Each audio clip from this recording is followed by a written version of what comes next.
Maid saw what no one else saw and told the billionaire, exposing the woman he planned to marry. I wasn't supposed to be in the East Wing that night. The storm outside Lockridge Manor screamed like it wanted inside, rain hammering the French windows so hard I thought the glass might shatter. Lightning split the sky every few seconds, throwing harsh white light across marble floors that cost more than my entire childhood home. But I was there anyway, because Mrs. Pembroke, the head housekeeper with a spine like rebar and a smile she saved for people who mattered, which wasn't me, had sent me to handle the spill in Mr. Lockridge's private study. A spill. At 11 o'clock at night. In a wing of the house, we were explicitly told never to enter after 8. I should have known something was wrong. Should have felt it crawling up my spine like ice water. But I needed this job. Needed it more than I needed pride, more than I needed questions. So I went. Lovely viewers, if you haven't subscribed yet, do me a huge favor and hit that button right now. You don't want to miss how the story unfolds. Trust me. Now, back to that night. The night everything changed. My name is Naomi Carter, and 6 months ago, I was sleeping in my car outside a 24-hour laundromat in Brooklyn, wondering if I'd ever stop running from my past. 3 months ago, I answered an ad for a live-in maid position at some estate upstate. Didn't ask questions. Didn't care about the details. I just needed walls, a bed, and a paycheck. Lockridge Manor gave me all three. What it didn't give me was warmth. The place was a museum. Enormous. Stunning. Sterile. 32 rooms, marble staircases that spiraled towards ceilings painted with art I didn't understand, chandeliers that probably cost more than a house. Everything gleamed. Everything was cold. And at the center of it all was him. Adrian Lockridge. Billionaire. 34 years old. Founder of Lockridge Technologies, a company that did something with AI and global markets I couldn't pretend to fully grasp. The man was a ghost in his own home. I'd been working there for 3 months and had seen him maybe twice, always from a distance, always silent, always alone. Tall. Sharp-jawed. Dark hair that looked like he'd run his hands through it too many times. Eyes the color of a winter sky right before snow. He looked like a man who'd forgotten what it felt like to smile. The staff whispered about him constantly. He hasn't been the same since his brother died. He doesn't trust anyone. He's going to propose to Vivian Cross any day now. She'll fix him. Vivian Cross. God, even her name sounded expensive. She was everything I wasn't. Blonde. Polished. The kind of woman who wore white and never spilled anything. She visited the manor 4 times a week, gliding through rooms like she already owned them. The staff loved her. She remembered their names, asked about their families, tipped generously at Christmas. Perfect future Mrs. Lockridge. I didn't trust her. Not because I had proof. I didn't. But I grew up in neighborhoods where people smiled while they robbed you blind, and Vivian's smile had that same glossy, too bright quality. Like stage makeup. Like performance. But what did I know? I was the maid. I cleaned toilets and changed sheets and kept my head down, because that's what people like me do in places like this. We survive. We don't ask questions. Until that night. The East Wing was darker than the rest of the house. I pushed open the heavy oak door to Adrian's private study, my cleaning caddy rattling softly against my hip. The room smelled like leather and expensive cologne, with floor-to-ceiling bookshelves lining 2 walls and a desk the size of my bedroom sitting in front of massive windows. No spill. The floor was pristine. I frowned, scanning the room. Maybe Mrs. Pembroke had gotten the location wrong, but that woman didn't make mistakes. She was the kind of person who could recall every fork in a drawer and whether it was facing left or right. I was about to turn and leave when I heard it. Voices. Low. Tense. Coming from the next room. The adjoining door, one I assumed led to a bedroom or private lounge, was cracked open just enough for sound to bleed through. I froze. Every instinct screamed at me to leave. To back out quietly, go downstairs, pretend I'd never been there. But then I heard her voice. Vivian. Don't care what you have to do, Daniel. He can't know. Do you understand me? If Adrian finds out before the engagement, everything falls apart. My breath caught. I should have left. I should have left. But my feet didn't move. You're asking me to lie to a man who could bury us both, a man's voice replied. Smooth. Calm. Unfamiliar. He won't bury anything, Vivian snapped. He's too emotional right now. Grief makes people stupid. By the time he realizes what's happening, it'll be too late. The prenup will be signed, the merger will go through, and you and I will walk away with everything we need. Merger. Prenup. Walk away. My heart was pounding so hard I thought they'd hear it. And if he doesn't propose, the man Daniel asked. He will. Vivian's voice turned cold. Sharp as a blade. I've spent 2 years making myself indispensable to him. He's lonely, Daniel. Broken. He wants someone to love him. And I've played that role perfectly. Silence. Then, what about the maid? I stopped breathing. What maid? Vivian asked. The new one. Naomi. I saw her watching you last week. She doesn't look at you the way the others do. My stomach dropped. She's nobody, Vivian said dismissively. A stray Adrian's housekeeper picked up out of pity. She'll keep her head down or she'll be gone. Either way, she's not a problem. Lightning flashed outside, illuminating the crack in the door. I saw them. Vivian, in a sleek black dress, standing close to a tall man in a suit. Too close. His hand on her waist. Her fingers brushing his jaw. And then she kissed him. Not a peck. Not polite. A kiss that spoke of familiarity. Ownership. History. I stumbled backward, my cleaning caddy clattering to the floor. The voices stopped. What was that? Daniel hissed. Panic exploded through me. I grabbed the caddy, spun, and ran. I didn't think. Didn't plan. I just ran, my shoes skidding on marble, my heart trying to claw its way out of my chest.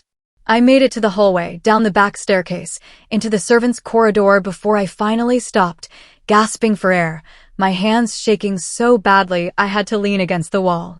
What had I just seen? What had I just heard? Vivian wasn't in love with Adrian. She was using him. And if I said anything, if I breathed a word of this to anyone, I was dead. Not literally. Maybe literally. People like Vivian didn't let people like me ruin their plans. I pressed my forehead against the cool wall and closed my eyes. Walk away, Naomi. You didn't see anything. You don't know anything. But I did. And worse, I knew I couldn't stay silent. Because 3 days ago, I'd watched Vivian smile sweetly at Lucy, one of the younger kitchen staff, before quietly getting her written up for a mistake Vivian had made. Lucy almost lost her job. She had 2 kids. No husband. No backup plan. Vivian had done it without blinking. And now she was about to trap a man who, for all his wealth and coldness, didn't deserve to be destroyed by someone who saw him as nothing but a paycheck. I was nobody. But I'd seen the truth. And the truth was a bomb I didn't know how to carry. I didn't sleep that night. How could I? Every time I closed my eyes, I saw Vivian's face. Heard her voice. He's lonely. Broken. I've played that role perfectly. I lay in my small room on the 3rd floor, the staff quarters, where the ceilings were lower and the walls thinner, staring at the crack in the plaster above my bed, listening to the storm finally die down outside. My room was nothing like the rest of Lockridge Manor. No marble. No chandeliers. Just a single bed with clean white sheets, a dresser that had seen better decades, and a window that overlooked the service entrance. But it was mine. For walls that locked. A space where nobody could reach me. I'd learned a long time ago that safety was measured in locked doors, not square footage. My phone buzzed on the nightstand. 4:47 a.m. I picked it up, squinting at the screen. A text from my sister, Kenya. Kenya, you still alive up there in rich people land? I smiled despite everything. Kenya was the only family I had left. 22 years old, working 2 jobs in Atlanta, trying to finish her nursing degree. She had our mother's sharp tongue and our father's stubbornness. She also had no idea how close I'd come to losing everything 6 months ago. Me, alive. Tired. Miss you. Kenya, you better be saving money. I'm not letting you live in some mansion forever cleaning up after people who wouldn't spit on you if you were on fire. Me, love you too. Kenya, for real though. You good? I stared at the message. Was I good? I'd witnessed something tonight that could ruin lives. Maybe end my own. Me, yeah, I'm good. Lying to Kenya felt like swallowing glass, but what was I supposed to say? Hey sis, I just found out the billionaire's fiancé is a fraud and now I'm pretty sure I'm going to get fired or worse. I set the phone down and pressed my palms against my eyes. Think, Naomi. Think. I had 3 choices. 1. Say nothing. Keep my head down. Let Adrian Lockridge walk into a trap and pretend I didn't know better. 2. Tell someone on staff. Mrs. Pembroke, maybe. But she'd been here 15 years. She worshipped Vivian. She'd never believe me. Worse, she'd tell Vivian I was spreading lies. 3. Tell Adrian himself. I almost laughed out loud at that one. Sure.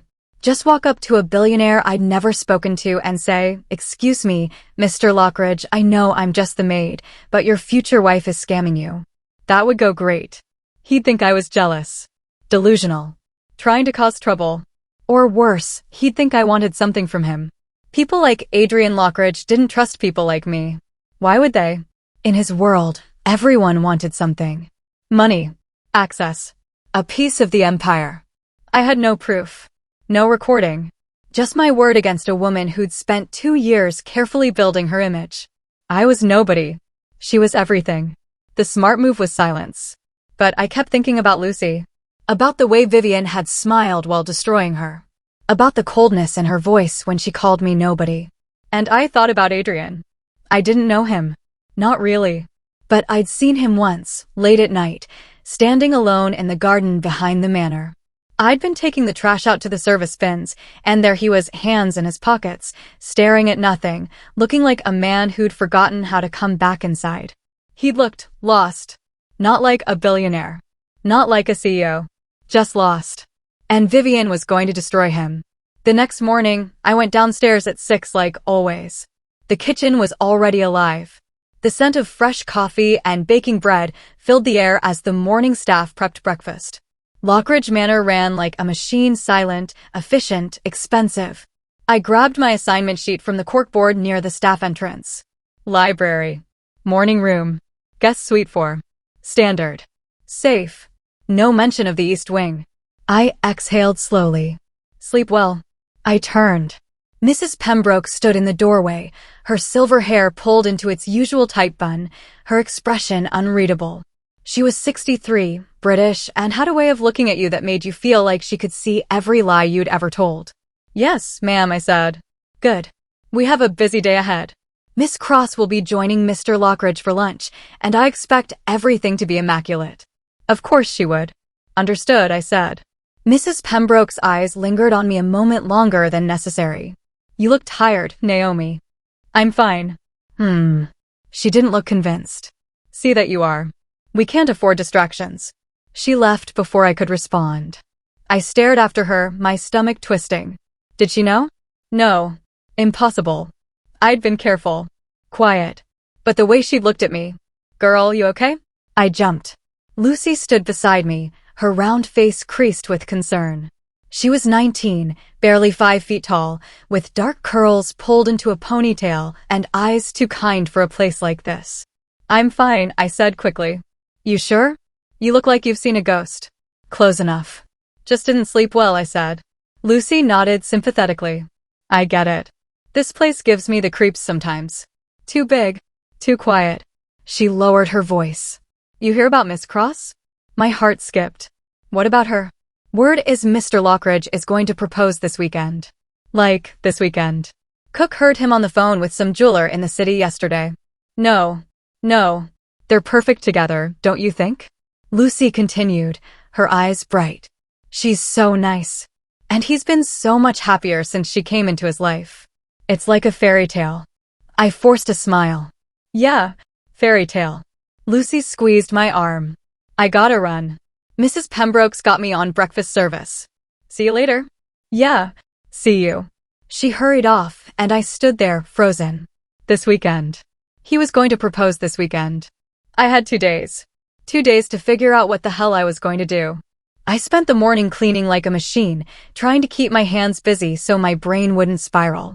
It didn't work. By noon, I was in the library, dusting shelves I'd dusted 3 days ago, when I heard footsteps behind me. I turned and froze. Adrian Lockridge stood in the doorway. Up close, he was even more intimidating than I'd imagined. Tall, easily over 6 feet. Broad-shouldered. He wore a charcoal suit that probably cost more than I'd make in a year, but he'd loosened his tie, and his dark hair looked like he'd been running his hands through it. His eyes, gray, sharp, exhausted, locked onto mine. "You're Naomi," he said. It wasn't a question. My mouth went dry. Yes, sir. You've been here 3 months. Yes, sir. He studied me for a moment, and I felt like I was being x-rayed. Like he could see straight through me. Mrs. Pembroke speaks highly of you, he said finally. I blinked. She does? The faintest trace of something amusement? Curiosity flickered across his face. You sound surprised. I didn't think she noticed me much. She notices everything. He stepped further into the room, his hands sliding into his pockets. You're efficient.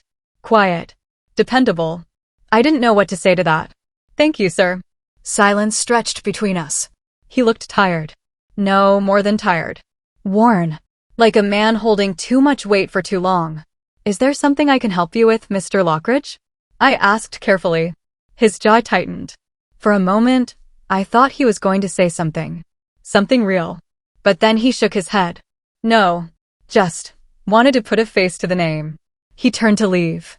I don't know what possessed me. Maybe it was the exhaustion in his eyes. Maybe it was the ticking clock in my head. Maybe it was just the reckless part of me that had kept me alive this long. Mr. Lockridge. He stopped. Turned back. I swallowed hard. Can I ask you something? His eyes narrowed slightly. Go ahead. Do you believe people can lie to you even when they look you in the eye? The question hung in the air like smoke. Adrian stared at me, his expression unreadable.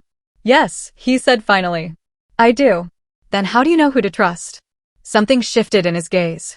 Something darker. Sadder. You don't, he said quietly. You just hope you're wrong. He left without another word. I stood there, heart pounding, dust cloth still in my hand. He didn't trust easily. But he wanted to. And that made what I had to do so much harder. That night, Vivian arrived for dinner. I watched from the second-floor hallway as she stepped out of her sleek black car, all grace and perfection. She wore a cream-colored dress that probably cost more than my entire wardrobe, her blonde hair swept into an effortless updo. She looked like a queen arriving at her castle. Adrian met her at the door. And when she smiled up at him, God, that smile, I saw him soften. Saw his shoulders relax. Saw him look at her like she was the only solid thing in his world. My chest ached. He had no idea. I turned away, heading back toward the staff stairs. I had to tell him. I didn't know how, didn't know when, but I couldn't let him propose to a woman who was going to destroy him, even if it destroyed me first. The next day, everything changed. I woke up at 5:30 like always, showered in the cramped staff bathroom, and pulled my hair into a tight bun. My uniform, black dress, white apron, sensible shoes, hung on the back of my door like a costume I wore to disappear. That's what people like me did in places like this. We became invisible. But today, I didn't want to disappear. Today, I had a decision to make. I'd spent half the night staring at my ceiling, running through scenarios. Every single one ended badly. Tell Adrian, lose my job. Tell Adrian, he doesn't believe me, Vivian destroys me. Tell Adrian, he does believe me, Vivian destroys me anyway. Stay silent, watch a good man get ruined. There was no winning move. But there was a right move. And I'd learned a long time ago that right and safe were rarely the same thing. I made it through the morning on autopilot. Cleaned the morning room. Stripped and remade the beds in guest suite 4. Polished silver in the dining room until I could see my reflection. Tired eyes, tight jaw, fear I couldn't quite hide. By noon, I still hadn't figured out how to approach Adrian. Then fate made the decision for me. I was in the kitchen, grabbing lunch with the rest of the staff, when Mrs. Pembroke appeared in the doorway. Naomi. Everyone looked up. My stomach dropped. Yes, ma'am. Mr. Lockridge has requested you specifically for an assignment this afternoon. The room went silent. Lucy's eyes went wide. Even the cook stopped stirring. Staff didn't get requested. We got assigned.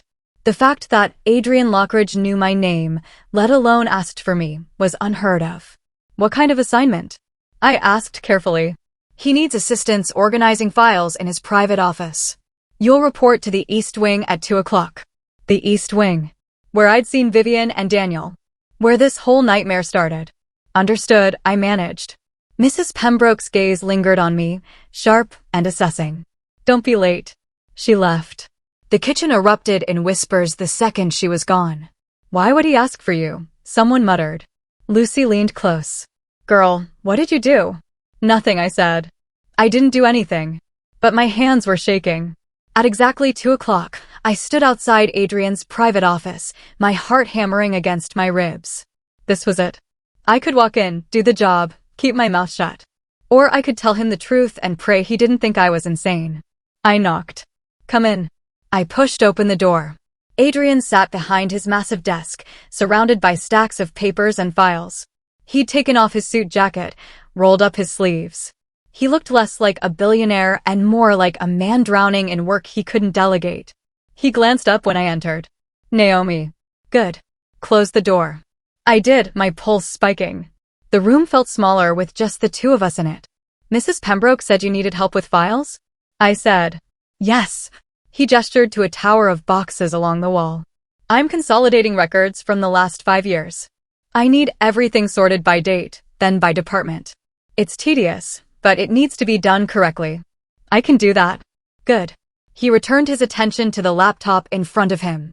I moved to the boxes and started working, hyper-aware of every sound. The scratch of his pen. The click of his keyboard. My own breathing. Minutes passed in silence. Then, you've been quiet since you started here. I looked up. He was watching me. I don't have much to say, sir. Most people can't stop talking when they're nervous, he said. You do the opposite. Is that a problem? No. He leaned back in his chair. It's refreshing.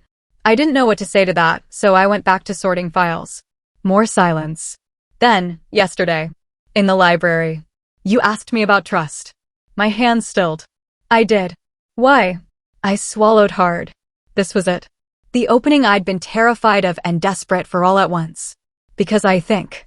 I set down the file I was holding and turned to face him fully. I think people lie more when they have something to lose. His eyes narrowed. That's true. And I think the people closest to us are the best liars. Because they know exactly what we want to hear. Adrian went very still. What are you trying to say, Naomi? My heart was a war drum. Do it. Do it. I saw something, I said quietly. 2 nights ago. In the East Wing. His expression didn't change, but the air in the room shifted. Grew heavier. Go on. Mrs. Pembroke sent me to clean a spill in your study. But there was no spill. And while I was there, I heard voices. In the next room. What kind of voices? I took a breath. Miss Cross. And a man named Daniel. Adrian's jaw tightened, but he said nothing. They were talking about you, I continued, my voice steadier than I felt. About a merger. A prenup. About making sure you didn't find out about something before the engagement. Find out about what? I don't know all the details. But I forced myself to meet his eyes. She kissed him, Mr. Lockridge. It wasn't like a friend. It was like they were together. Silence. Adrian stared at me, his face unreadable. Then he stood. I took an instinctive step back. He crossed to the window, his back to me, his hands gripping the edge of the sill. Do you have any idea what you're accusing her of? His voice was low. Controlled. Dangerous. Yes, sir. Do you have proof? No, sir. Then why the hell are you telling me this? Because it's the truth. He spun around, and the look on his face made my breath catch. Fury. Pain. Disbelief. You've been here 3 months, he said coldly. You don't know Vivian. You don't know me. You don't know anything about my life. You're right, I said. I don't. But I know what I saw. People see what they want to see. I didn't want to see it. The words burst out of me before I could stop them. Do you think I wanted to get involved in this? Do you think I wanted to risk my job, my life, to tell you something you clearly don't want to hear? His eyes flashed. Then why did you? Because Lucy almost lost her job because of Vivian. I shot back. Because I've watched her play the perfect fiancée while she treats the staff like props. Because you deserve to know the truth before you marry someone who's using you. The room went dead silent. Adrian stared at me like he'd never seen me before. Get out, he said finally. My heart sank. Mr. Lockridge. I said get out. I grabbed my cleaning supplies with shaking hands and headed for the door. But I stopped. Turned back. I know you don't believe me, I said quietly. And I know you think I'm nobody. But I'm telling you the truth. And if you won't listen to me, at least, just pay attention. Watch her. Really watch her. His expression was stone. I left before he could respond. I made it halfway down the hall before the tears came. Stupid. I'd been so stupid. I'd just accused a billionaire's fiancé of fraud with zero proof and expected him to believe me, a maid he barely knew. Of course he didn't believe me. Why would he? I ducked into a storage closet and pressed my hands against my face, trying to breathe through the panic clawing at my chest. I was going to get fired. Worse, Vivian was going to find out what I'd said. And then I was going to disappear. Not fired. Disappeared. People like her made problems vanish all the time. I slid down the wall and sat on the floor, my mind racing. Maybe I could leave tonight.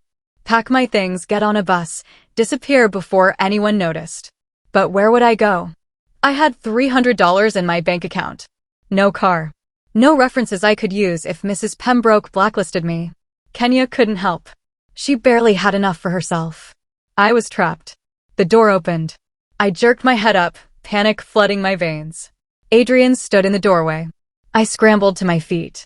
I'm sorry, I was just... What's Daniel's last name? I blinked. What? The man you heard with Vivian. You said his name was Daniel. What's his last name? I don't know. I'd never heard his voice before. Adrian's eyes were sharp. Calculating. Describe him. Tall. Maybe 6'1", 6'2". Dark suit. Brown hair. Expensive watch. I swallowed. He sounded smooth. Confident. Like he was used to getting what he wanted. Adrian pulled out his phone, scrolled for a moment, then turned the screen toward me. A photo. A man in a tailored suit standing next to Vivian at some charity event. Brown hair. Sharp smile. Is this him? My stomach dropped. Yes. Adrian's expression went dark. Daniel Caruso. Vivian's ex-fiancé.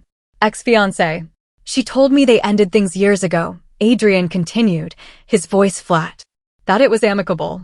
That they barely spoke anymore. I said nothing. He stared at the photo for a long moment. Then he looked at me. If you're lying to me. I'm not. If you're lying, he repeated, his voice deadly quiet, I will make sure you never work again. Do you understand? I understand. But if you're telling the truth. He paused. Then I need to know everything. Every word you heard. Every detail. Relief and terror flooded through me in equal measure. Okay, I whispered. Not here.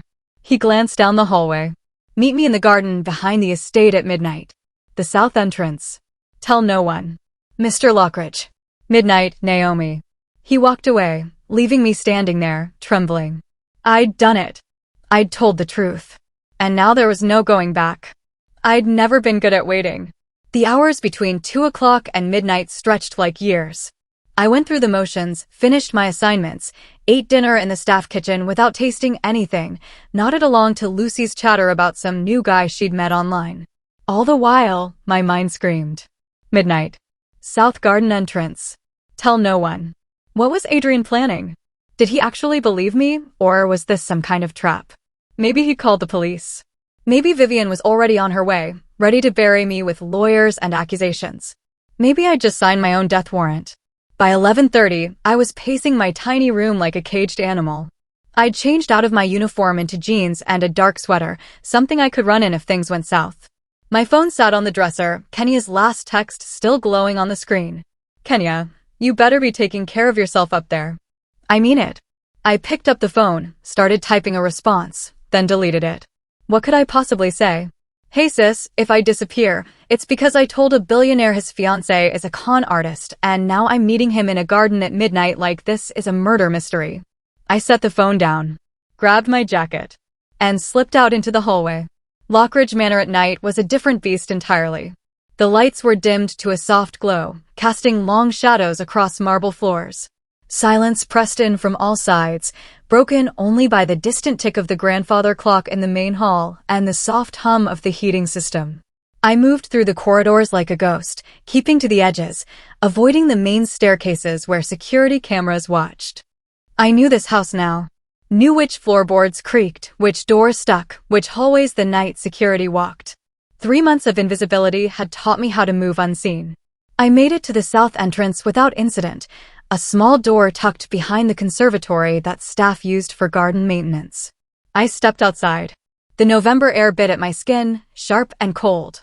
The garden stretched out before me, all manicured hedges and stone pathways, lit by scattered lanterns that cast pools of golden light. And there, standing beside a fountain that had probably cost more than a house, was Adrian Lockridge. He'd changed too. No suit. Just dark jeans, a black sweater, and a jacket that made him look less like a CEO and more like a man trying to hide. He turned when he heard my footsteps. For a moment, we just stood there, two people who shouldn't be meeting in secret, but were anyway. "You came," he said. "You asked me to. I wasn't sure you would." I crossed my arms against the cold. I wasn't sure I should. Something that might have been a smile flickered across his face, but it died quickly. He gestured toward a stone bench near the fountain. "Sit. We need to talk." I sat, and he settled beside me close enough that I could feel the heat radiating off him, far enough that we weren't touching. For a long moment, neither of us spoke. Then Adrian said, "Tell me everything. From the beginning. Don't leave anything out." So I did. I told him about Mrs. Pembroke sending me to the East Wing. About the voices. About every word I could remember from Vivian and Daniel's conversation. Grief makes people stupid. By the time he realizes what's happening, it'll be too late. The merger will go through, and you and I will walk away with everything we need. Adrian's jaw clenched tighter with every sentence, but he didn't interrupt. I told him about the kiss. About running. About spending the last 2 days terrified and trapped. When I finished, silence wrapped around us like fog. Adrian stared at the fountain, his hands clasped between his knees. "Daniel Caruso," he said finally, "is a venture capitalist. He specializes in acquisitions and hostile takeovers." My stomach twisted. 6 months ago, he approached me about a merger between his firm and a subsidiary of Lockridge Technologies. I turned him down. The deal was too aggressive. Too risky. He paused. Vivian told me she'd handle it. That she'd talk to him, smooth things over since they had history.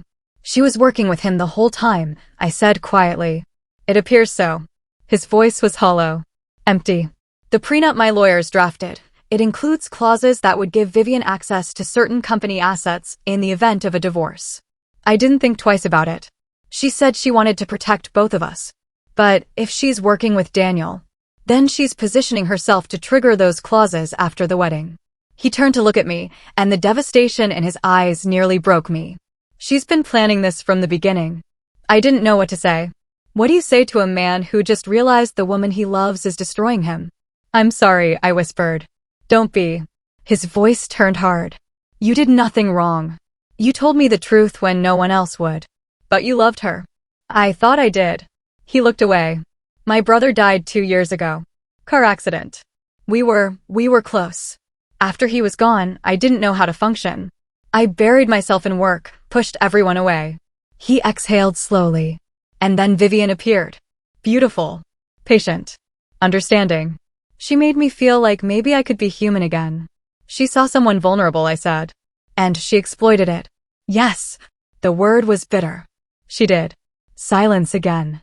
Then Adrian stood abruptly, pacing toward the fountain. "I need proof," he said. "Your testimony isn't enough.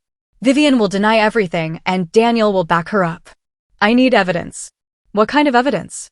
He turned back to me, and there was something dangerous in his eyes now. Something calculating. "I need to catch them together. On record. Admitting what they've done." "How?" "This weekend. I'm supposed to propose to her at a charity gala on Saturday night. 500 guests. Press. Cameras everywhere." His smile was sharp and joyless. "She's expecting a ring and a fortune. I'm going to give her a trap." My heart was racing. "What do you need me to do?" He crossed back to me, stopping just a foot away. "I need you to go through her things. Her phone, her laptop, anything she leaves in the guest suite when she stays here. Find communication between her and Daniel. Contracts. Plans. Anything that proves conspiracy. You want me to spy on her? I want you to help me destroy her before she destroys me." I stood, suddenly feeling the weight of what he was asking. "Mr. Lockridge." "Adrian." His voice softened. "If we're doing this, call me Adrian." "Adrian," I corrected. "If she catches me going through her things, she'll know someone talked. She'll know it was me. I won't let her hurt you." "You can't promise that." "Yes," he said firmly, "I can. You took a risk telling me the truth. I won't forget that. Whatever happens, I will protect you." I searched his face, looking for the lie. I didn't find one. "Okay," I said. "I'll do it." The next day, Vivian arrived at the manor at 11 o'clock, all smiles and designer perfection. I watched from the second-floor hallway as Adrian greeted her in the foyer. He kissed her cheek, took her coat, played the part of the devoted fiancé. But I saw the tension in his shoulders. The way his smile didn't reach his eyes. He was already acting. Vivian noticed nothing. "Darling, you look exhausted," she said, brushing imaginary lint from his collar. "Have you been sleeping?" "Enough," Adrian said smoothly. "Work's been demanding." "Well, that's all going to change after Saturday."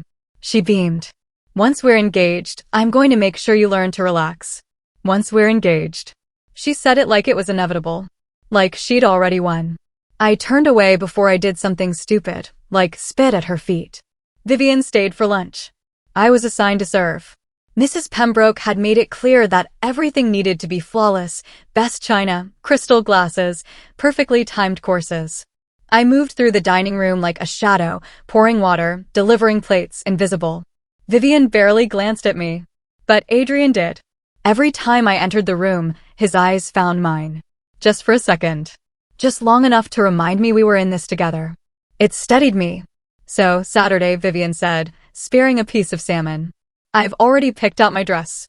Valentino. Custom. You're going to die when you see it." "I'm sure I will," Adrian said. And I spoke to the event coordinator. "They're setting up the proposal exactly how we discussed. Center stage, spotlight, the whole thing." I almost dropped the water pitcher. "We discussed." She'd planned her own proposal? Adrian's expression didn't change. "I want it to be perfect." "It will be." Vivian reached across the table and squeezed his hand. "This is the beginning of everything, Adrian. Our life together. Our future. Our fortune," I thought bitterly. I refilled her glass and stepped back. "Will that be all, Mr. Lockridge?" I asked quietly. "Yes, Naomi. Thank you." Vivian's gaze flicked to me for the first time. "Naomi," she repeated, like she was tasting the name. "You're new, aren't you?" 3 months, ma'am." You're very quiet." "I do my job, ma'am." "Good." She smiled. "I like staff who know their place." It took everything in me not to react. I left the dining room, my hands shaking. That afternoon, Vivian retired to the guest suite for a nap. This was my chance. I waited 20 minutes, then knocked softly on Mrs. Pembroke's office door. "Come in." I stepped inside. "Mrs. Pembroke, I was wondering if I could refresh Miss Cross's guest suite while she's resting? Change the linens, restock the amenities." Mrs. Pembroke looked up from her paperwork, surprised. "That's not necessary. It was cleaned yesterday." "I know, but I thought, since she's here so often, we should make sure everything is perfect. Especially with the gala coming up." She studied me for a long moment, then nodded. "Very thoughtful, Naomi. Go ahead. But be quiet. Miss Cross values her rest." "Of course." I grabbed fresh linens and supplies, my heart hammering. I climbed the stairs to the guest wing, my pulse so loud I was sure someone would hear it. The suite Vivian used was at the end of the hall, spacious, elegant, with windows overlooking the gardens. I knocked softly. No answer. I used my master key and slipped inside. The room smelled like her perfume, something floral and expensive. Her suitcase sat open on the luggage rack, clothes neatly folded inside. And on the desk, plugged into a charger, was her phone. I stared at it. This was it. If I got caught, I was finished. But if I didn't look, Adrian would have nothing. I crossed to the desk, my hands trembling, and picked up the phone. Locked. Of course it was locked. I tried the obvious, her birthday, which I'd overheard her mention once. Nothing. Adrian's birthday. Nothing. I was running out of time. Think, Naomi. Think. Then I remembered, the day I'd seen her and Daniel together, she'd mentioned something. A date. I tried it. The phone unlocked. My breath caught. I opened her messages. And there it was. Dozens of texts between her and Daniel. Daniel, is he ready to propose? Vivian, Saturday. Everything set. Daniel, and the prenup? Vivian, signed and buried in legal jargon he'll never read. Once we're married, we trigger the exit clause in 6 months. He'll be too devastated to fight it. Daniel, you're brilliant. Vivian, I know. Nausea rolled through me. I took photos of everything with my own phone, texts, emails, files labeled merger plan and asset division. Then I heard it. Footsteps in the hallway. I shoved her phone back onto the charger and spun toward the door just as it opened. Vivian stood in the doorway. And she was staring right at me. Time stopped. Vivian stood in the doorway, her perfect blonde hair slightly mussed from her nap, her expression shifting from surprise to suspicion in the space of a heartbeat. "Naomi," she said slowly. "What are you doing in here?" My mind went blank. Then survival instinct kicked in. I gestured to the fresh linens in my arms. "Mrs. Pembroke asked me to refresh your suite, ma'am." I knocked, but you didn't answer. "I'm so sorry if I disturbed you." Her eyes narrowed, scanning the room. Had I put her phone back exactly where it was? Had I left anything out of place? "I was in the bathroom," she said. "I didn't hear you knock." "I'm sorry, ma'am. I can come back later." "No." She stepped fully into the room, closing the door behind her. "You're here now. Might as well finish." It wasn't a suggestion. I moved to the bed, stripping the linens with hands that somehow didn't shake, hyper-aware of her watching my every move. Vivian crossed to the desk. My heart stopped. She picked up her phone, glanced at the screen, then set it back down. "You're very thorough," she said. "Thank you, ma'am. Tell me, Naomi." She perched on the edge of the desk, her voice light, conversational. "How are you finding Lockridge Manor? It must be quite different from wherever you came from." "It's a good position, ma'am." "That's not what I asked." I looked up. Her smile was still in place, but her eyes were cold. Calculating. "I'm grateful for the opportunity," I said carefully. "Grateful." She tested the word. "That's interesting. Most people in your position would say they're lucky. But you said grateful. As if someone did you a favor." "Mrs. Pembroke took a chance on me." "I'm grateful for that." Vivian tilted her head. "You know, I've been coming here for 2 years, and I pride myself on knowing the staff. But you're different. Quiet. Watchful. Like you're always paying attention to things that don't concern you." My pulse hammered. "I just do my job, ma'am." "Do you?" She stood, moving closer. "Because I've noticed something. Adrian's been distracted lately. Distant. And it started right around the time you arrived. I wouldn't know anything about Mr. Lockridge's mood, ma'am. Wouldn't you?" She was close enough now that I could smell her perfume. "You were alone with him yesterday. In his office. For over an hour." "How did she know that?" "He needed help organizing files," I said. "Files." Her smile sharpened. "Of course. And what did you two talk about while you were organizing these files?" "Nothing, ma'am. We didn't talk." "Everyone talks, Naomi. Especially when they're alone with someone for an hour." She leaned in, her voice dropping. "So I'm going to ask you one more time. What did you and Adrian discuss?" I met her eyes. And I saw it, the flash of fear beneath the perfect mask. She knew. Maybe not the details, but she knew something had shifted. That Adrian was pulling away. That her carefully constructed plan was starting to crack. And she was trying to figure out if I was the reason why. "We didn't discuss anything, ma'am," I said firmly. "I sorted files. He worked on his computer. That's all." Vivian stared at me for a long, terrifying moment. Then she smiled. "Good," she said softly. "Because if I thought you were trying to cause problems, if I thought you were spreading lies or inserting yourself into situations above your station, well, that would be very unfortunate. For you." The threat hung in the air like poison. "I understand, ma'am." "Do you?" She moved even closer, her voice barely a whisper. "People like you disappear all the time, Naomi. Jobs vanish. References evaporate. Sometimes people themselves just go away. And no one asks questions. Because no one cares about the help." Ice flooded my veins. "Is there anything else you need, ma'am?" I asked, proud that my voice didn't shake. Vivian stepped back, her pleasant mask sliding back into place. "No. You can go. But Naomi?" She smiled. "Do be careful. This is a big house. Lots of places to get hurt if you're not paying attention." I grabbed the old linens and walked out, forcing myself not to run. I made it to the staff stairwell before my knees gave out. I sat on the steps, gasping for air, my whole body shaking. She'd threatened me. Not subtly. Not with corporate politeness. "People like you disappear all the time." She knew I was a threat. Maybe not exactly what I'd told Adrian, but enough to want me gone. I pulled out my phone with trembling hands and opened the photos I'd taken of her messages. Evidence. I had evidence. But would it be enough? And more importantly, would I survive long enough to use it? That night, I couldn't eat. I sat in the staff dining room, pushing food around my plate while Lucy chattered about the upcoming gala. I heard Miss Cross's dress cost $40,000, Lucy said, her eyes wide. Can you imagine? $40,000 for one dress. Ridiculous, someone else muttered. I think it's romantic, Lucy sighed. A proposal in front of everyone. Like a fairy tale. I wanted to scream. Instead, I excused myself and headed upstairs. I was halfway to my room when my phone buzzed. Unknown number. I stared at it, my heart racing. Then I answered. Hello. Naomi. Adrian. How did you get this number? I whispered. Personnel file. Did you find anything? I glanced around the empty hallway. Yes. Texts. Emails. Plans. Everything you need. Silence. Then, send them to me. Now. Adrian, she knows something's wrong. She cornered me today. She threatened me. What did she say? I told him. Every word.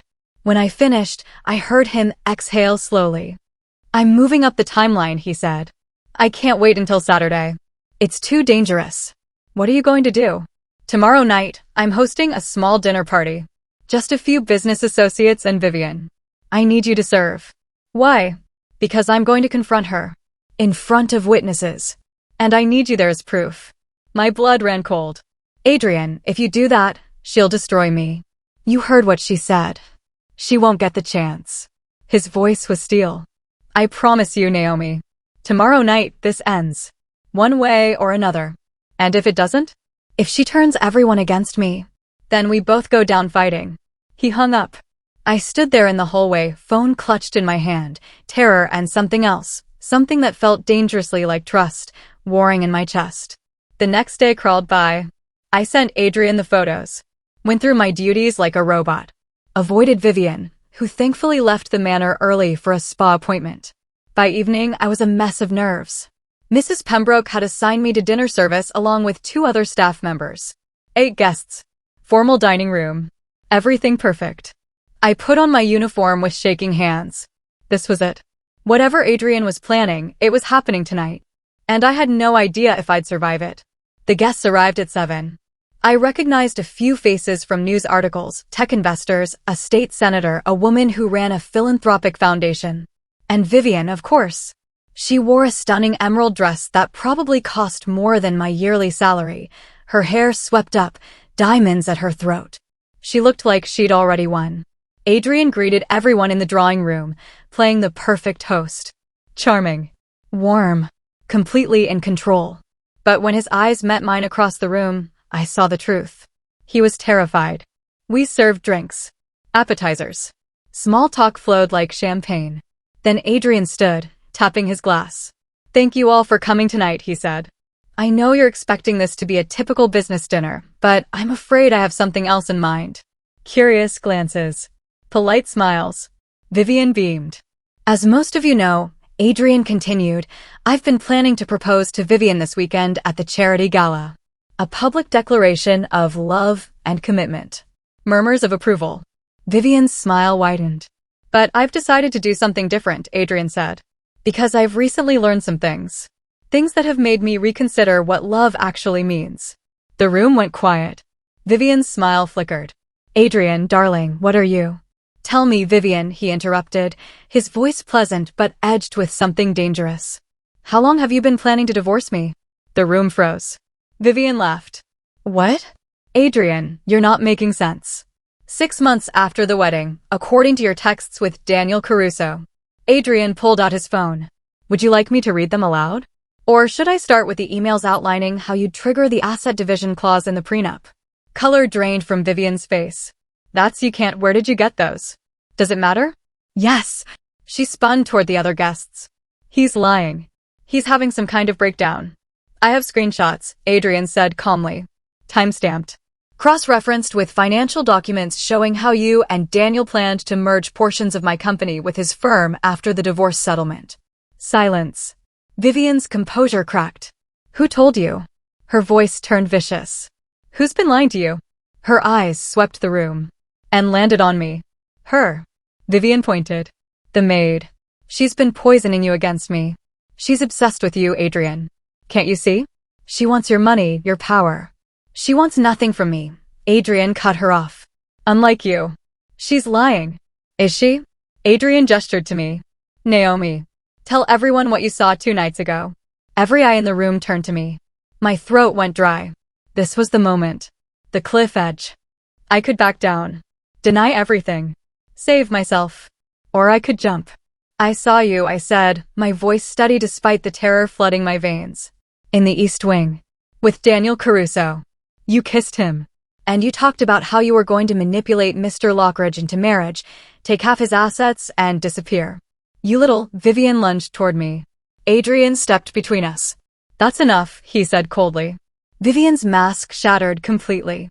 You're really going to believe her over me, she hissed. Some nobody you hired out of pity? Yes, Adrian said simply. Because she had nothing to gain from telling me the truth. And you had everything to gain from lying. Vivian's face twisted with rage. Then, just as quickly, she smoothed it away. Fine, she said, her voice ice. You want the truth? Here it is. You're a broken, pathetic man who's been crying over his dead brother for 2 years. You were easy, Adrian. Desperate for someone to love you. And yes, I used that. Because you're weak. Gasps rippled through the room. Adrian didn't flinch. Get out of my house, he said quietly.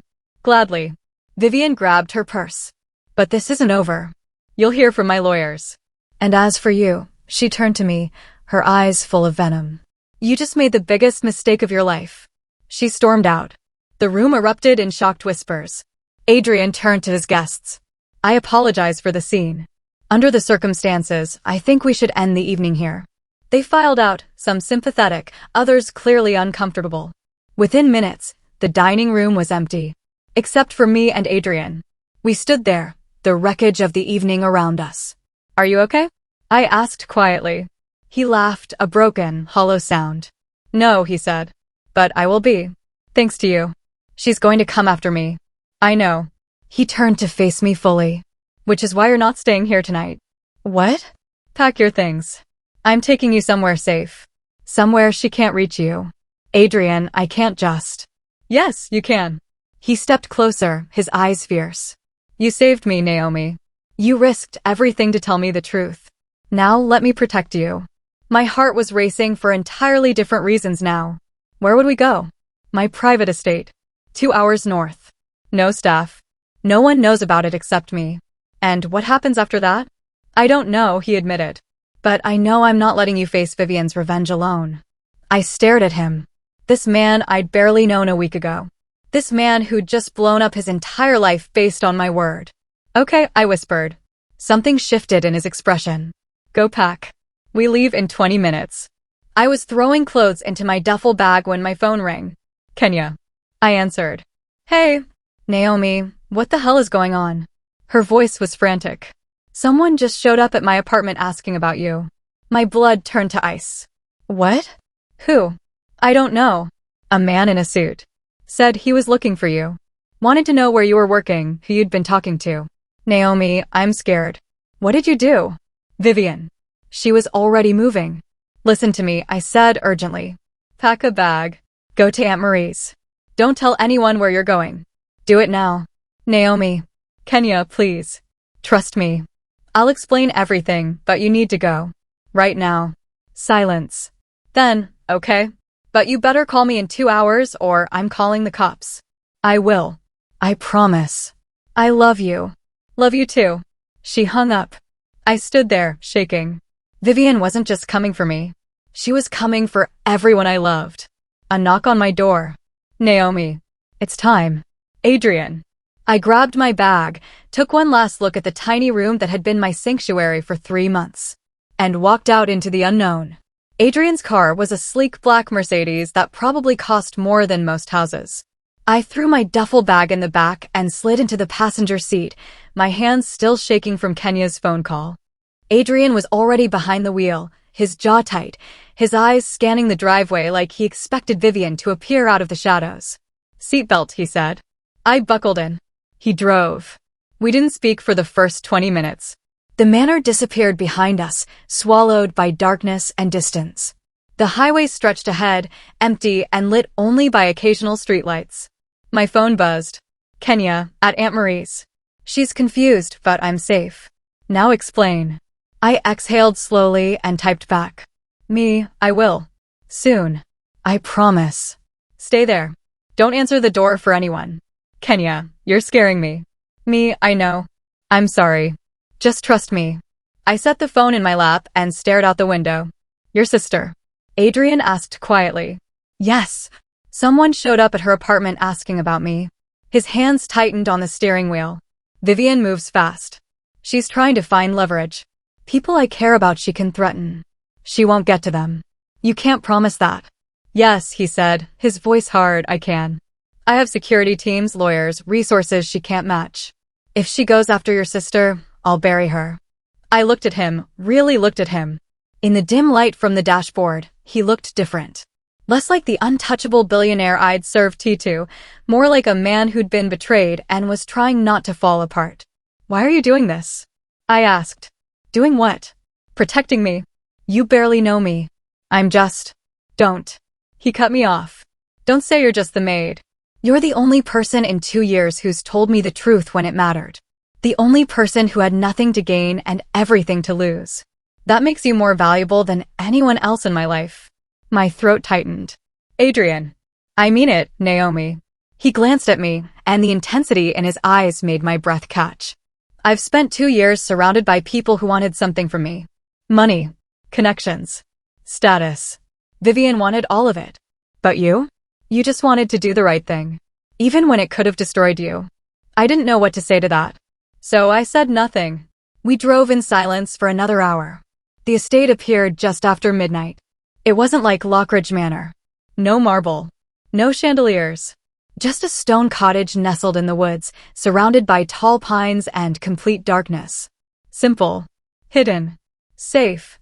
Adrian parked in front of a detached garage and killed the engine. This was my brother's place, he said quietly. He built it when he wanted to get away from everything. After he died, I couldn't bring myself to sell it. It's beautiful, I said. It's quiet. He grabbed my bag from the back. Come on. Let's get inside before you freeze. The November air bit at my skin as we walked to the front door. Adrian unlocked it and gestured me inside. The interior was warm. Cozy. Wood-paneled walls, a stone fireplace, worn leather furniture that looked lived in and loved. It felt like a home. Not a museum. A home. There are 2 bedrooms upstairs, Adrian said, setting my bag down. Take whichever one you want. I'll get the fireplace going. I nodded and climbed the narrow staircase. The bedrooms were small but comfortable. I chose the one on the left, a simple room with a double bed, a wooden dresser, and windows overlooking the forest. I sat on the edge of the bed and finally let myself breathe. We'd made it. For now, at least, we were safe. I came back downstairs 20 minutes later to find Adrian crouched in front of the fireplace, flames already crackling to life. He'd taken off his jacket and rolled up his sleeves. His dark hair was messy, his expression distant. Can I help? I asked. He glanced up. You don't have to. I know. But I want to. He gestured to the kitchen. There's coffee in the cupboard. I could use some. I moved to the small kitchen and started the coffee maker, my movements automatic. Muscle memory from 3 months of serving. But this felt different. Here, I wasn't the maid. I was just me. Naomi. I turned. Are you afraid of me? Adrian stood in the doorway, his expression troubled. I need to ask you something, he said. And I need you to be honest. Okay. I blinked. What? I've appended your entire life. Dragged you into a situation that could get you hurt. Brought you to an isolated cabin in the middle of nowhere. He ran a hand through his hair. I would understand if you were afraid. I studied him. This man who'd lost his brother. Who'd been manipulated by someone he trusted. Who was trying so hard to do the right thing despite everything falling apart. No, I said. I'm not afraid of you. You should be. People like me, we're dangerous. Not because we mean to be, but because we have power. And power destroys things. Is that what Vivian told you? His jaw tightened. She didn't have to. I've seen it my whole life. My father built an empire and lost his family in the process. My brother tried to escape it and died anyway. Power doesn't care about intention. I poured 2 cups of coffee and handed him one. You're not your father, I said. And you're not responsible for what happened to your brother. Aren't I? His voice was raw. If I hadn't been so focused on the company, maybe he wouldn't have felt so alone. Maybe he wouldn't have been driving that night. Stop. I set my coffee down and stepped closer. You can't control everything, Adrian. No matter how much money or power you have. Sometimes terrible things just happen. And blaming yourself won't bring him back. He stared at me, something breaking behind his eyes. How do you do that? He whispered. Do what? See through all the walls I've built. Because I have walls too, I said quietly. And I recognize them in other people. Silence stretched between us. Then Adrian set down his coffee and crossed to the window, staring out into the darkness. Tell me about you, he said. I know nothing about your life. Where you came from. Why you needed this job so badly. I hesitated. No one knew the whole story. Not even Kenya. But standing there, in this quiet space where nothing was pretending to be something it wasn't, I felt the truth pushing at my throat. My parents died when I was 19, I said. Car accident. I was supposed to go with them that day, but I stayed home to study for an exam. Adrian turned to face me. After they died, I tried to hold things together. Took care of Kenya. Worked 3 jobs. But I got involved with someone, a guy I thought loved me. Turned out he was using me to run drugs. When the cops raided his place, I was there. Naomi. I didn't know, I said quickly. I swear I didn't know what he was doing. But it didn't matter. I had a record. No one would hire me. I lost my apartment. Ended up living in my car. Is that why you came here? I came here because Mrs. Pembroke was the only person who'd take a chance on someone with my background. She didn't ask questions. Just gave me a job and a place to stay. I looked at him. This position saved my life, Adrian. And then I risked it to tell you about Vivian. Why? His voice was barely a whisper. Why would you risk the one stable thing you had? Because watching someone get destroyed when I could have stopped it? I shook my head. I couldn't live with that. I've already lost too much. I couldn't watch someone else lose everything because I was too afraid to speak up. Adrian crossed the room until he was standing right in front of me. You're extraordinary, he said softly. Do you know that? My heart was hammering. I'm really not. Yes, you are. You've survived things that would have broken most people. And instead of becoming bitter or selfish, you risked everything to help the stranger. You're not a stranger anymore. Something shifted in his expression. No, he agreed. I'm not. The air between us felt charged. Electric.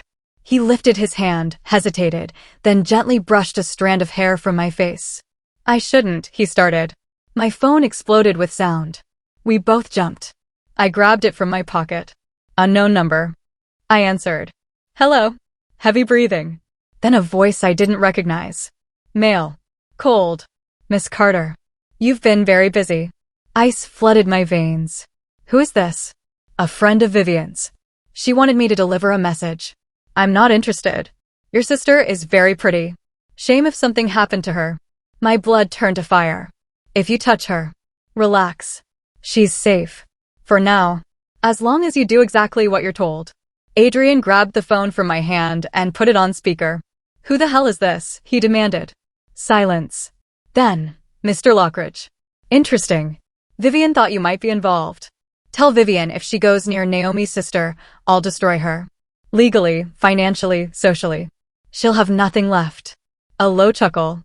Big words. But here's the thing, Vivian doesn't care about your threats. She wants the girl to recant. To admit she lied about everything. Do that, and everyone stays safe. Not happening, I said. Then people are going to get hurt. Starting with your sister. Then maybe some of the staff at the manor. That Lucy girl seems sweet. Be a shame if. Adrian's voice was deadly calm. Give me Vivian. Now. A pause. Then her voice filled the speaker. Smooth. Controlled.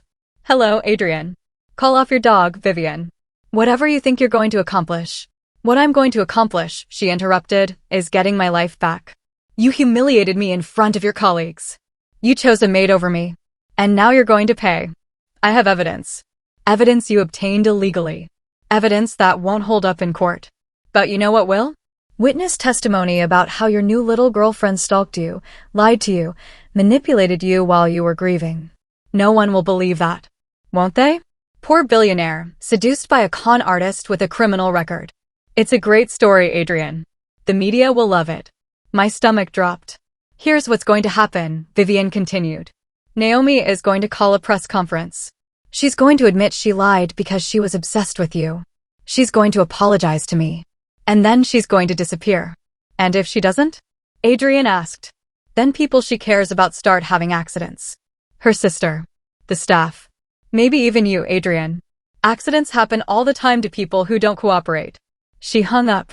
Adrian and I stared at each other. She's bluffing, I said, but my voice shook. No, Adrian said quietly.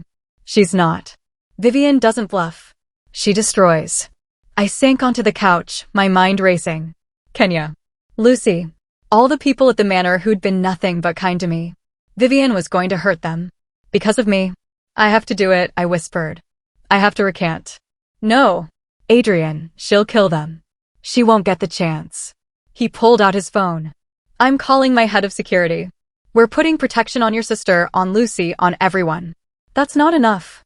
You heard her. She has people. Resources. She'll find a way. Then we find a way first. He crouched in front of me, gripping my shoulders. Listen to me. If you back down now, she wins. She gets away with everything. And she'll do this again to someone else. Tears burned my eyes. I can't let people die because of me. They won't. I promise you, Naomi. We're going to stop her. But I need you to trust me. I looked into his eyes. And I wanted to trust him. But trust was a luxury I'd lost a long time ago. What if you can't stop her? I whispered. Then we go down fighting. Together. I didn't sleep that night. How could I? I lay in the small bedroom upstairs, staring at the ceiling, my phone clutched in my hand like a lifeline. Every 20 minutes, I texted Kenya. Me, you okay? Kenya, still fine. Still at Aunt Marie's. Still waiting for you to explain what the hell is happening. Me, soon. I promise.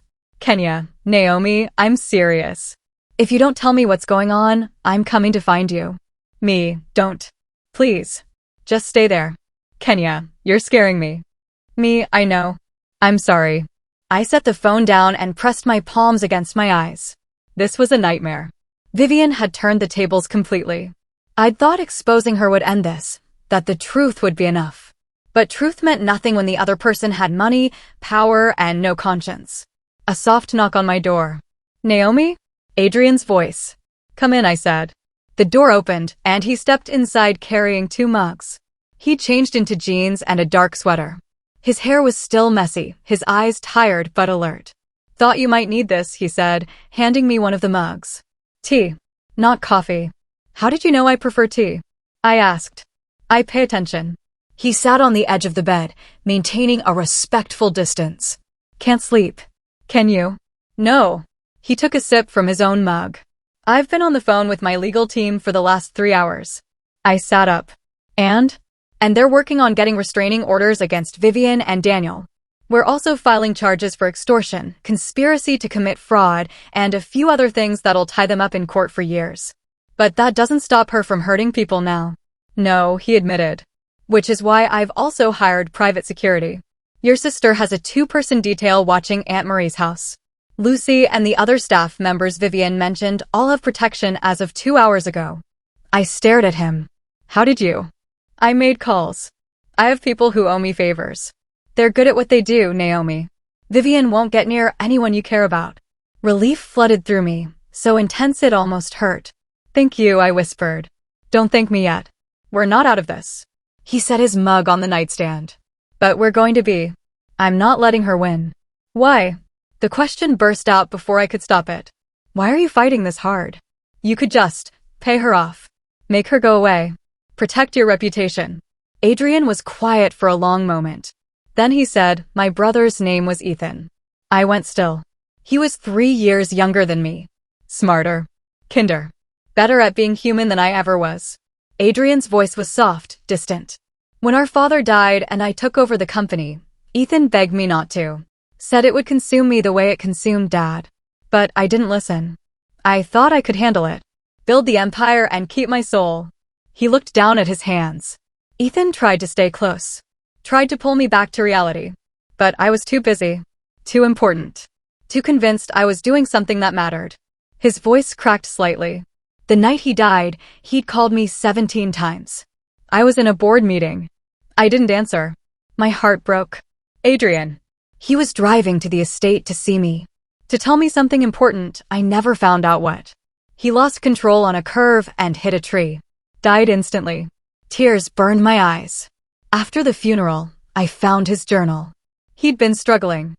Depression. Loneliness.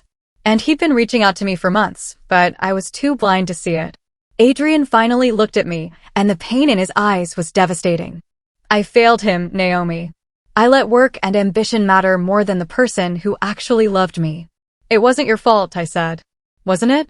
If I'd answered the phone, if I'd made time for him, maybe he wouldn't have been on that road. Maybe he'd still be alive. Or maybe the accident would have happened anyway. You can't control everything. I know. He exhaled slowly. But I swore after he died that I wouldn't let people use me anymore. Wouldn't let the wrong people close while pushing away the ones who actually mattered.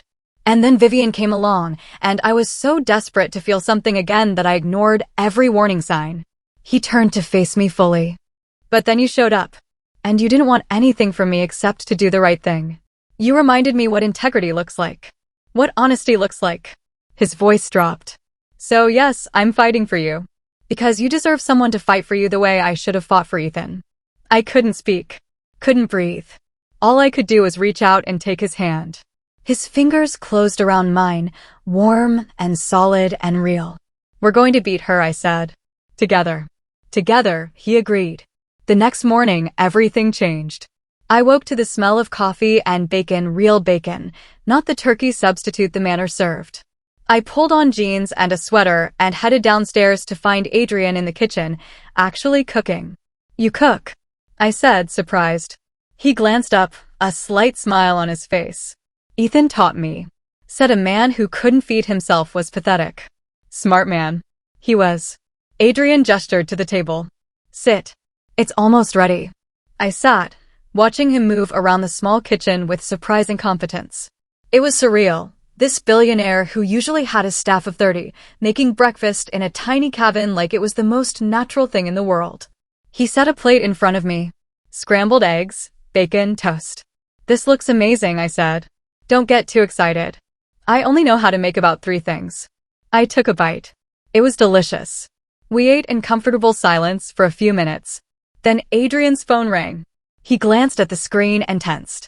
It's my lawyer. He answered, putting it on speaker. Robert. Tell me you have good news. Depends on your definition of good. The lawyer's voice was clipped, professional. The restraining orders were denied. Judge said there wasn't sufficient evidence of imminent threat. My stomach dropped. What about the criminal charges? Adrian asked. Also problematic. Vivian's lawyers are arguing that the messages on her phone were obtained illegally, which means they're inadmissible. Without them, we don't have enough to prosecute. That's insane. It's the law. But there's more. Robert paused. Vivian just filed a defamation lawsuit against both you and Miss Carter. She's claiming you conspired to destroy her reputation out of jealousy and spite. She's asking for $50 million in damages. I stopped breathing. She can't be serious, Adrian said. She's very serious. And she's smart. She's positioning herself as the victim, the woman who loved you, only to be betrayed and publicly humiliated. The media is already picking up the story. Adrian's jaw tightened. What media? All of it. She gave an exclusive interview to the Times this morning. It went live 20 minutes ago. Adrian pulled out his laptop and opened a browser. There it was, front page. Billionaire's bride betrayed. Vivian Cross speaks out about Adrian Lockridge's shocking accusation. Below the headline was a photo of Vivian, tears streaming down her perfect face. Adrian clicked the article. I read over his shoulder, nausea building with every word. I loved him, Cross told reporters in an emotional interview. I spent 2 years supporting him through his grief, helping him heal. And then he met this woman, a maid with a criminal history, and everything changed. She manipulated him, Cross continued. Told him lies about me, turned him against me. I think she saw an opportunity to get close to a wealthy man and took it. And Adrian, in his grief and vulnerability, believed her. Cross denied all allegations of fraud, calling them complete fabrications designed to destroy my reputation. I have never been anything but honest with Adrian, she said. And now I'm being painted as some kind of villain because a troubled woman wanted what I had. The article went on. quote after quote painting Vivian as the victim and me as the villain. There were even photos, security footage from the manor showing me entering Adrian's office, leaving late at night, riding in his car. She's been documenting everything, I whispered. Building her case, Adrian said grimly. While we thought we were exposing her, she was framing us. My phone exploded with notifications. Messages. Emails. Friend requests from reporters. And then a text from a number I didn't recognize. Unknown. You should have taken the deal when you had the chance. I showed Adrian. His expression went dark. She's playing the long game, he said. Destroying your credibility publicly so that, even if we prove she lied, no one will believe it. So, what do we do? Before Adrian could answer, his phone rang again. Different number. He answered. Yes, Mr. Lockridge, this is Detective Morrison with the New York State Police. We need you to come in for questioning regarding allegations of stalking and coercion made by Miss Vivian Cross. Adrian's eyes met mine. When, he asked. Today. Preferably within the next few hours. And we'll need to speak with Miss Naomi Carter as well. We'll be there, Adrian said. He hung up. This is bad, I said. This is war, Adrian corrected. And Vivian just made her biggest mistake. What do you mean? He stood, pacing. She's escalating. Going public. Filing lawsuits. Calling the police. She's trying to bury us under so much legal pressure that we can't fight back. Isn't that working? Only if we play her game. He turned to me, and there was fire in his eyes now. But what if we don't? What if instead of defending ourselves, we attack? How? Daniel Caruso. He's the weak link. Vivian is a master manipulator, but Daniel? He's a businessman. He cares about his reputation, his firm, his bottom line. So we make him an offer. Immunity from prosecution if he testifies against Vivian. Confirms everything you heard. Provides documentation of their plan. I blinked. You think he'd turn on her? I think everyone has a price. And Daniel's price is self-preservation. Adrian grabbed his phone. I'm calling Robert back. We're going on offense. For hours later, we sat in a conference room at the police station. Adrian's lawyer, Robert Chin, a sharp-eyed man in an expensive suit, sat beside us. Across the table were two detectives and Vivian's lawyer, a woman who looked like she ate defendants for breakfast. Miss Carter, Detective Morrison began, Miss Cross has alleged that you've been stalking Mr. Lockridge, that you fabricated a relationship with him, and that you've been making false accusations against her to interfere with their engagement. How do you respond? I took a breath. Everything I told Mr. Lockridge is true. I witnessed Miss Cross with her ex-fiancé, Daniel Caruso, discussing a plan to defraud Mr. Lockridge through marriage. Do you have any evidence of this? The detective asked. We have messages from Miss Cross's phone, Robert started. Obtained illegally, Vivian's lawyer interrupted. My client's phone was accessed without her permission. That's theft and invasion of privacy. We also have financial records showing communication between Daniel Caruso and offshore accounts linked to Miss Cross. Robert continued smoothly. That was news to me. I glanced at Adrian. He gave me the slightest nod. He'd been digging. Vivian's lawyer faltered. We'll need to see documentation. Already submitted to the DA's office, Robert said. Along with a sworn affidavit from Mr. Caruso. The room went silent. Excuse me, Vivian's lawyer said. Adrian smiled. It wasn't pleasant. Daniel Caruso came to see me this morning, he said. Apparently, when faced with the choice between going down with Vivian or saving himself, he chose self-preservation. He's provided written testimony confirming everything Naomi told me, including details about the merger plan, the prenup manipulation, and Vivian's intention to divorce me and split the assets. I stared at Adrian. He'd done it. He'd flipped Daniel. Vivian's lawyer stood abruptly. This is entrapment. This is justice, Adrian said coldly. Your client is a fraud. And now we have proof. Detective Morrison looked between them. We'll need to verify this testimony. Of course, Robert said. Mr. Caruso is available for questioning at your convenience. The detective nodded slowly. Miss Cross, you may want to consult with your attorney before we continue. We left the station 2 hours later. The charges against us had been dropped pending investigation into Vivian. I stood on the steps, breathing in cold November air, barely believing it was real. We won, I said. Not yet, Adrian said. But we will. His phone buzzed. He glanced at it and smiled, a real smile this time. Daniel just sent over the full documentation. Bank transfers. Emails. Everything. Why would he do that? Because I offered him a deal he couldn't refuse. Drop Vivian, testify against her, and I won't pursue charges against him. He walks away with his reputation bruised but intact. And Vivian? Faces fraud charges, extortion charges, and a civil lawsuit that'll bankrupt her. Adrian looked at me. It's over, Naomi. She can't hurt you anymore. I wanted to believe him. But something in my gut told me Vivian wasn't done yet. We were halfway back to the cabin when my phone rang. Lucy. I answered immediately. Lucy? Are you okay? Naomi. Her voice was shaking. You need to come back to the manor. Right now. My blood ran cold. What happened? It's Mrs. Pembroke. Lucy's voice broke. She collapsed. They think it was a heart attack. She's asking for you. No. We're on our way, I said. I hung up and looked at Adrian. Turn around, I said. We have to go back. He didn't ask questions. He just drove. We made it to Lockridge Manor in under an hour. Adrian drove like a man possessed, and I sat in the passenger seat with my heart in my throat, praying we wouldn't be too late. Mrs. Pembroke had been hard on me, yes. Exacting. Impossible to please. But she'd also given me a chance when no one else would. The manor loomed ahead, every window blazing with light. An ambulance sat in the circular driveway, its lights flashing red and blue against the stone facade.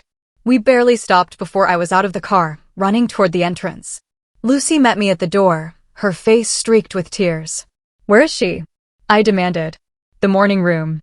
The paramedics are with her now. I pushed past her, Adrian close behind me. The morning room was chaos, paramedics, staff members, medical equipment everywhere.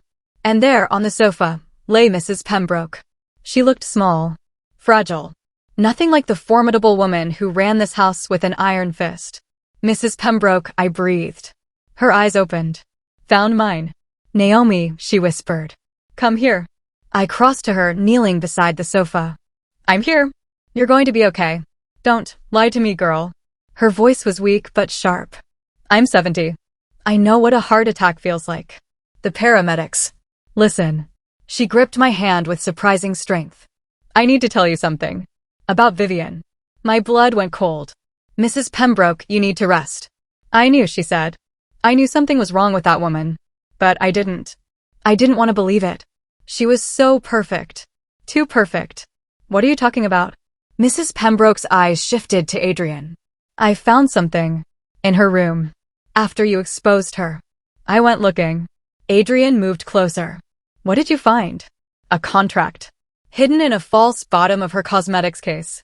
Mrs. Pembroke coughed, her breathing labored. It's in my office. Top drawer. Left side. Ma'am, you need to save your strength, one of the paramedics started. Get it, Mrs. Pembroke said to Adrian. Before she comes back. Before who comes back? I asked.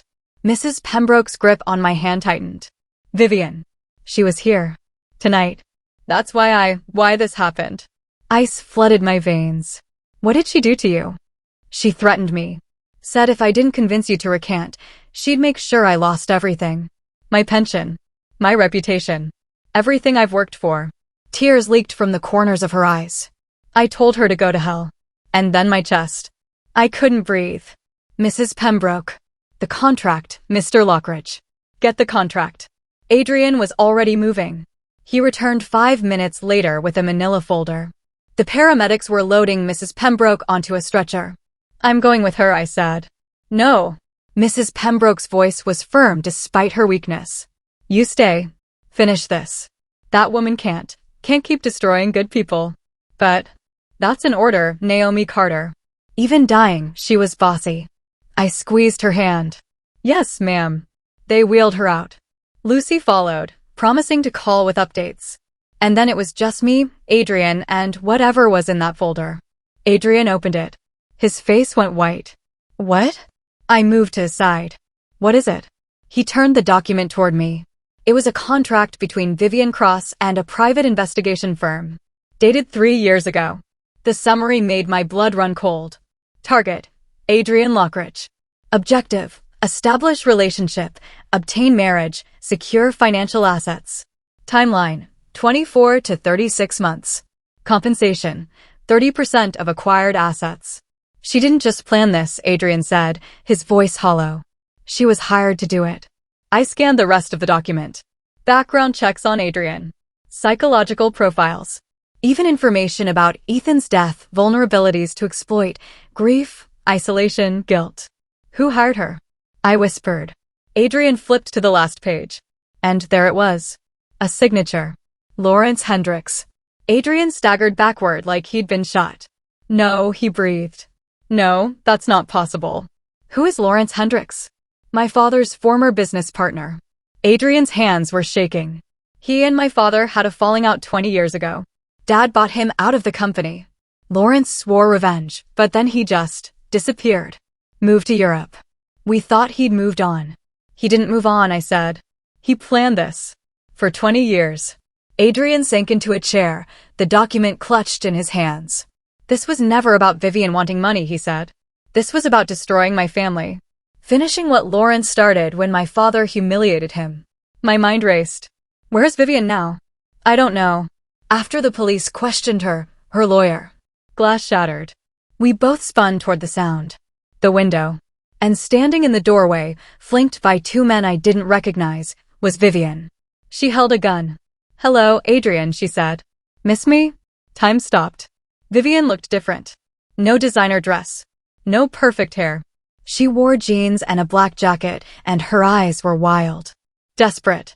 Vivian, Adrian said slowly, raising his hands. Put the gun down. Why? So you can destroy me? So you can take everything I've worked for? You mean everything you were paid to do, I said. Her eyes snapped to me. You. This is all your fault. If you'd just kept your mouth shut, none of this would have happened. If I'd kept my mouth shut, you would have ruined him. So what? She screamed. You think he's some innocent victim? His father destroyed Lawrence. Took everything from him. Adrian deserved to feel that same pain.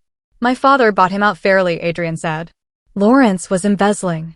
Dad gave him a choice, leave quietly or face criminal charges. Lies. Vivian's hand shook. Lawrence told me the truth. Your father was a thief and a liar, and you're just like him. Vivian, please. I spent 3 years playing the perfect fiancée, pretending to love you. And I was so close to finishing this. And then she pointed the gun at me. Ruined everything. Don't do this, Adrian said, stepping between us. Whatever Lawrence promised you, it's over. The police have Daniel's testimony. They have the contract. You can't win. Maybe not. Vivian's smile was terrible. But I can make sure you lose. She pulled the trigger. Everything happened at once. Adrian shoved me sideways. The gun fired. Adrian collapsed.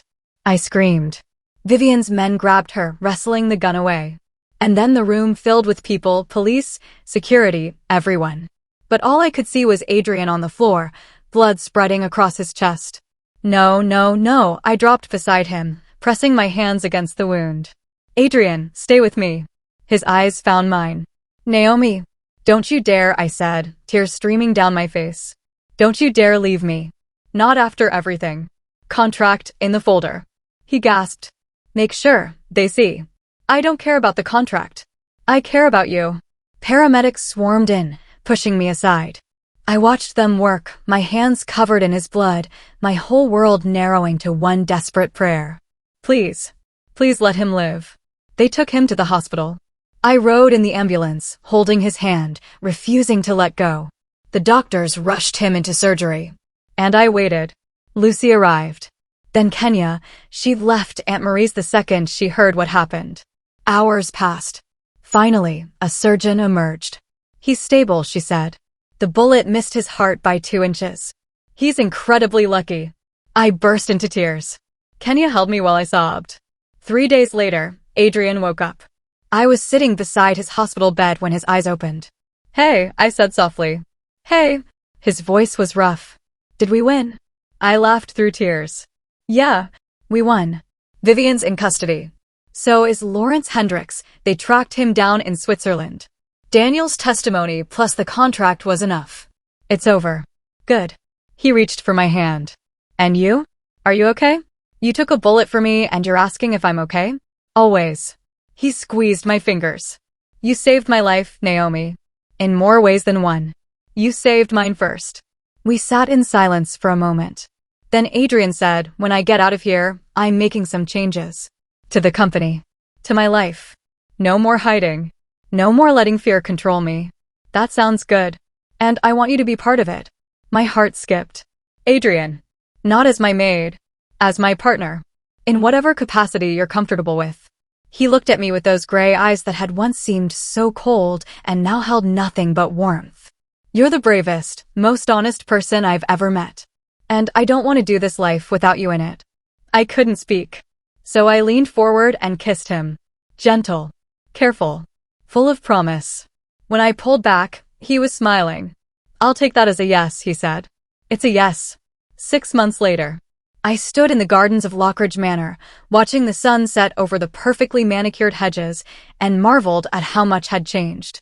Vivian Cross was serving 8 years for fraud, extortion, and attempted murder. Lawrence Hendricks got 15.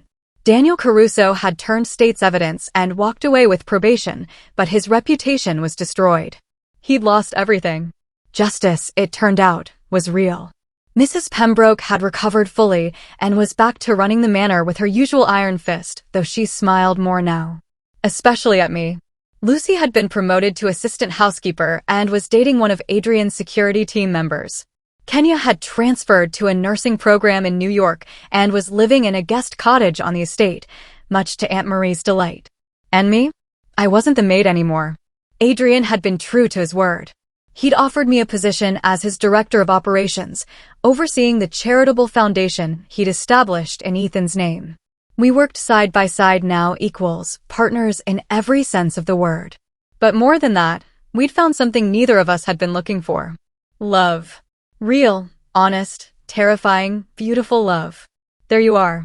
I turned to find Adrian walking toward me, moving carefully. The bullet wound had healed, but he still got sore when it rained.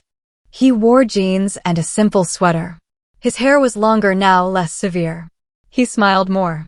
He looked happy. Just thinking, I said. About what? About how 6 months ago, I was cleaning toilets and sleeping in a tiny room, convinced I'd never be anything more than invisible.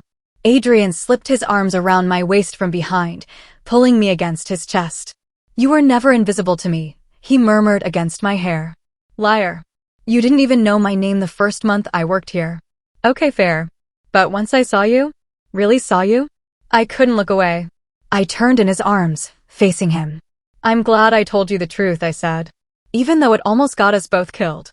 I'm glad you did too. He kissed my forehead. You gave me my life back, Naomi. Not just by exposing Vivian, but by showing me what real integrity looks like. What real courage looks like. You would have figured it out eventually. Maybe. But I'm glad I didn't have to do it alone. He pulled back slightly, his expression turning serious. I have something for you. Adrian, we talked about this. You don't need to keep buying me things. It's not jewelry. Just close your eyes. I sighed but obeyed. I heard rustling, then his voice. Okay, open them. I opened my eyes. He was holding a folder. I laughed. Very romantic. Just open it. I did. Inside was a deed. To the cottage in the woods, Ethan's cottage, where we'd hidden from Vivian. Adrian. It's yours, he said. I had it transferred to your name this morning. I know the manor can feel overwhelming sometimes, and I thought, maybe you'd like a place that's just yours. A place to escape when you need to breathe. Tears blurred my vision. I can't accept this. Yes, you can. Because you're not the maid anymore, Naomi. You're not invisible, and you're not powerless. You're a woman who deserves a home. Stability. A future. He cupped my face in his hands. And if you'll let me, I'd like to be part of that future. You already are. Good. He kissed me, soft and slow and full of promise. Because I'm not going anywhere. We stood there in the garden as the sun dipped below the horizon, two broken people who'd found each other in the darkest moment and chosen to heal together. 3 months later, the charity gala was in full swing. 500 guests packed the ballroom, the same ballroom where Adrian was supposed to have proposed to Vivian. But tonight was different. Tonight was about Ethan's foundation. About helping young people who'd lost their way find hope again. I stood on the stage in a simple black dress, looking out at the crowd and took a breath. Thank you all for coming, I said into the microphone. A year ago, I was homeless. I had a criminal record, no prospects, and no hope. I took a job as a maid because it was the only thing I could get. The room was silent. But someone gave me a chance. Mrs. Pembroke, our head housekeeper, saw past my record and gave me a job. And when I witnessed something terrible, someone else, I looked at Adrian, standing in the front row. Believed me when he had every reason not to. Adrian smiled. This foundation exists because we all deserve second chances, I continued. Because your past doesn't define your future. Because sometimes the person who saves you is the person you never expected. Applause filled the room. I stepped off the stage, and Adrian met me halfway. That was perfect, he said. I was terrified. You were brilliant. He kissed my hand. Dance with me. I don't really know how. Neither do I. We'll figure it out together. He led me onto the dance floor, and we swayed together, completely out of step with the music, laughing like idiots. I love you, he said suddenly. My heart stopped. It was the first time either of us had said it. I love you too, I whispered. Good. Because I have a question. He pulled back slightly, and I saw something flash in his eyes, nervousness, hope, fear. Naomi Carter, he said. Will you? Yes, I blurted out before he could finish. He laughed. You don't even know what I was going to ask. I don't care. Whatever it is, yes. I was going to ask if you'd stay with me. Not as an employee. Not as a colleague. As my partner. In everything. That's what I said yes to. Good. He kissed me, and the room erupted in applause. Apparently we'd become the center of attention. I didn't care. For the first time in my life, I wasn't invisible. I was seen. I was loved. I was home. 1 year later, Kenya graduated from nursing school with honors. Mrs. Pembroke finally retired, though she still visited weekly to supervise. Lucy got engaged to her security guard boyfriend. Adrian's company launched 3 new initiatives focused on mental health and grief counseling, all inspired by Ethan's memory. And me? I woke up every morning in the cottage in the woods, next to the man who'd believe me when no one else would. We had breakfast together. Worked together. Built a life together. It wasn't perfect. We still fought sometimes. Still struggled with our pasts. Still had days when the darkness crept in. But we faced it together. Because I'd learned something important. Truth matters. Courage matters. And sometimes, the person who saves your life is the person you save first. I'd walked into Lockridge Manor as a maid, invisible and afraid. I'd walked out as myself. And that made all the difference. The end. Thank you so much for staying with me through this entire journey. If this story touched your heart, please like this video, subscribe to the channel, and drop a comment telling me what part hit you the hardest. Your support means everything, and I can't wait to bring you more incredible stories. Until next time, remember, you are never invisible and your truth always matters. Love you all. Red Heart.